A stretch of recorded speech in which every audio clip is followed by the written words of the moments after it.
Look guys, I realize sometimes when I give my speeches you appreciate the overall message, but maybe some of the advice gets lost amongst the overall message.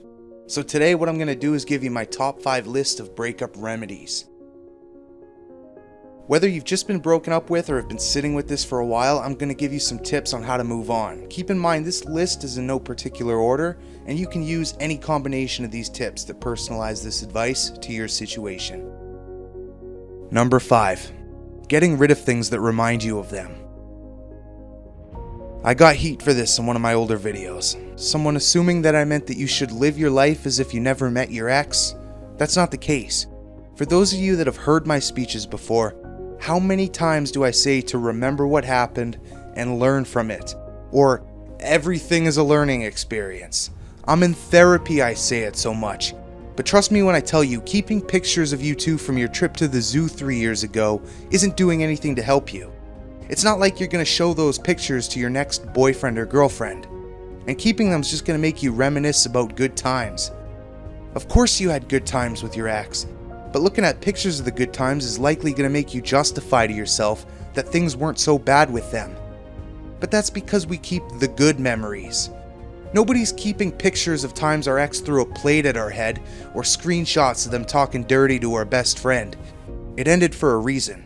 Never forget the relationship, but don't keep all the pictures and texts that'll make you forget those reasons when you have a moment of weakness. Number 4. Drinking. Just kidding. Hobbies. What do you enjoy doing? Video games, YouTube, working out, sports, traveling? Seriously. I remember what it's like when a breakup is fresh in our mind. We sit there and listen to sad music or look at pictures of them and really just do nothing but dwell on the situation. When the reality is, while everybody gets over someone at a different pace, there is a 100% chance you'll get over them eventually. So get yourself immersed in something you love to do. It may be hard to get into what you're doing at the beginning, but once you make progress, you'll build that momentum.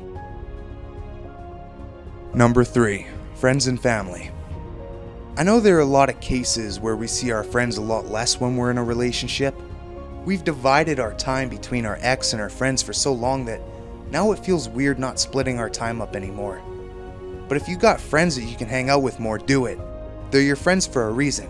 You enjoy being around them, and oftentimes, for me at least, doing this helped me forget about my exes more than anything else on this list. Number 2. Comedy. This is where this list will branch off a bit and people will pick and choose what works for them and what won't. Some people don't like comedy, but the point of watching stand-up or your favorite sitcom or just funny YouTube videos is because it's going to help you heal. And it sounds cliche. How many times have we heard, laughter is the best medicine? And it makes us sick to hear. I'm not saying one funny joke is going to wipe your memory of your ex. It's more of a measuring stick for improvement. When you find yourself in a position where you can laugh at something again, it has the ability to improve your overall mood throughout the day. When you're laughing and having a good time, it carries over. Number 1. Sleep. Here's the deal. When we're tired, we're more emotional. When we have free time after breakups, what do? Think about our ex. At what point during the day do both of these come into play? At night. I can't tell you how many times I've been hung up over something late at night, letting it ruin my life. Then I wake up the next morning and I'm like, you know what? It's not that bad. If you're up until 3 a.m. doing nothing but sitting on your phone, you're more likely to fall into that train of thought. I've seen my analytics and trust me guys, nobody's watching my videos on a Sunday morning.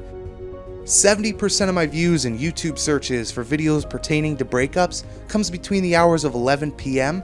and 4 a.m. Developing a better sleep schedule will help limit the time you have at the end of the night to dwell on things that you can't control. It'll help you be more productive the next day, and after a while, it'll help reduce the amount of time you spend thinking about that person at all. Anyways guys, now that I told you all to go to sleep earlier, I probably just lost more than half my viewers, so for those of you that do watch my videos on Sunday mornings, I really hope I didn't offend you, because I'm going to need you now more than ever. But seriously, I know a lot of you joined this channel because of my speeches, and I'm going to get back to those. I just wanted to try something different here for those that do prefer more direct advice. If you enjoyed this video, give it a like and consider subscribing to this channel. But most importantly, let me know which of these tips you found most helpful. Which have you tried, which do you want to implement, and what did I miss? But as always, thanks for watching, and I'll see you guys soon.